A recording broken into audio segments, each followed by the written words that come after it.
femboy Timothy Chalamet, Bloodborne ripoff, Pinocchio on ketamine. Welcome to the Lies of P.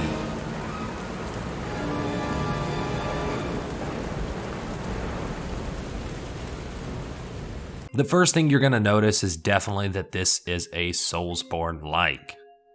There are souls, the attributes, level design, combat, collecting your shit after you die. This is a Souls-like game. Hell, even when running around the world, it feels like old Yarnum, and you can tell by some of the systems that this is clearly inspired by Bloodborne. You even talk to citizens through their window. This is Bloodborne. Now, the art direction takes some of its own unique liberties, which I really like. I like the robotic Russia infused with the Order 1886. The Pinocchio thing is also a really cool touch because we know the fable, we know the fairy tale. But to twist that on its head is a really cool idea.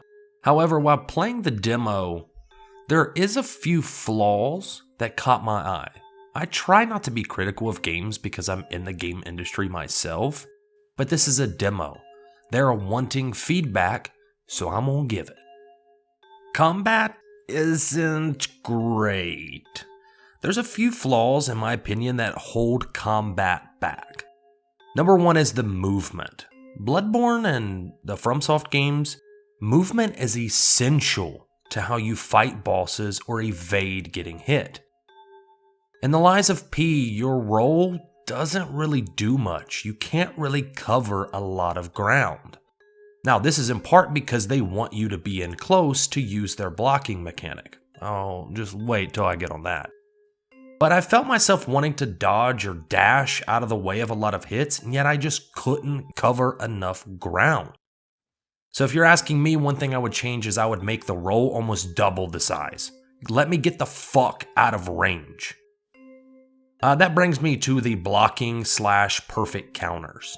Yeah, it's not a perfect system.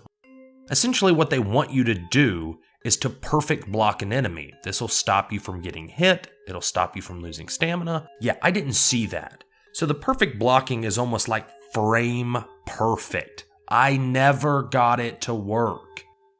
If that's the only way to open up a boss is by frame perfect blocking, yeah, I'm not playing this game. I mean, just compare it to the game it's trying to emulate, Bloodborne. Bloodborne allowed you to use your gun to essentially counter enemies to open them up for critical strikes. There isn't any of that in Lies of P. There's no way to open up an enemy. Sure, you can use your grappling arm to pull them closer, but again, that's more separating someone from the pack rather than countering an enemy or opening them up for a critical strike. To me, it makes it less engaging. You have to be in close or stay at a distance and poke and poke and poke and poke and poke. It didn't have any nuance to me.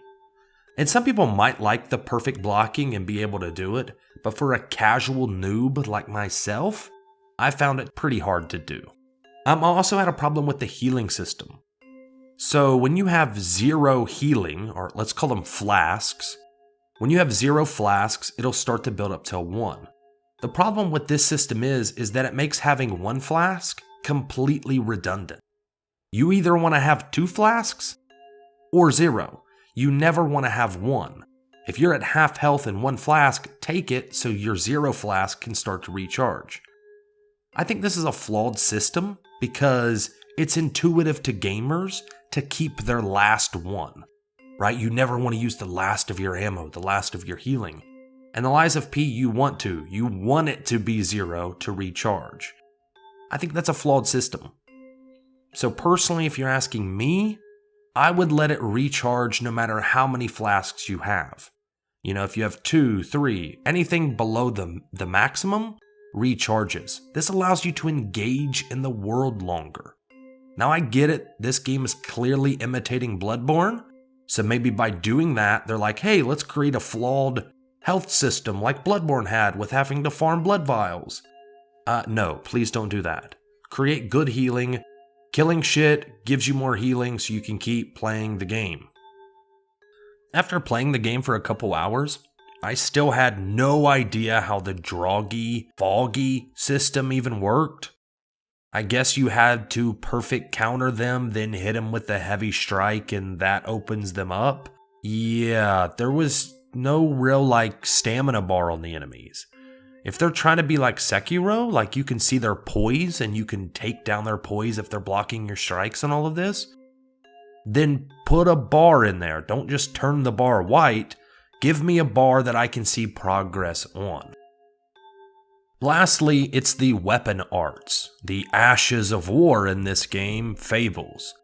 The big problem was I liked the system. First off, let me say that. I like the system. I like being able to hit a button and do some crazy shit. The problem though is you get 0 iframes. That was one of the best parts of Ashes of War and Elden Ring was the invincibility that you got. You could do powerful crazy shit and not get hit. Lies of P says, fuck you, you're gonna get hit, and if you get interrupted, your charge is gone. Please, dear God, change this. Give me some iframes, let me pop off with my big stuff, let me teabag a boss, please, dear God. Lastly, and I think probably the biggest thing for me, was I think the game needs to add interruptions. Too many times I kind of spammed the attack button and was locked in to attacking and couldn't interrupt myself with a block or dash or roll. So I was just stuck watching myself endlessly attack as the boss or an enemy is just getting ready to smack me. I think the game needs a little bit of that interruption, right? A little bit of canceling. And with the bad or hindered movement, it makes it really hard to disengage bosses. Now, some of the systems they do that are kind of unique to this game, such as the having to repair or grind, sharpen your weapons, I really like that system. If you're a hardcore FromSoft fan, I don't know how you can hate this game. Is it flawed? Yes, but so is all of the other FromSoft games. Now, the story, we have to wait and see. What has me intrigued, though, is the mention of corruption and alchemy. So, even though the game is very robotic at the start, you can find a couple bodies that almost look mutant. I would not be surprised that later in the game you start to fight actual monsters, especially because this game is inspired by Bloodborne. If you're going to fight abominations later in the game, that would not surprise me in the least.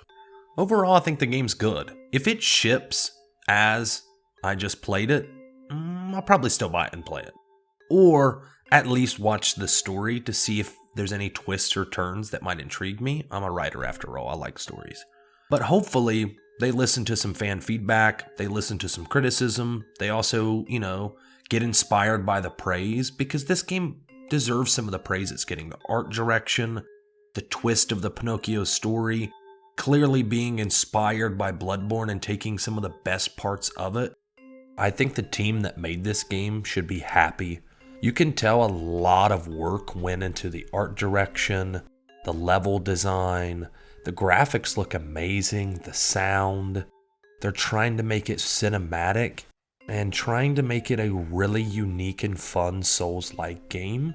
And I think that deserves a lot of praise.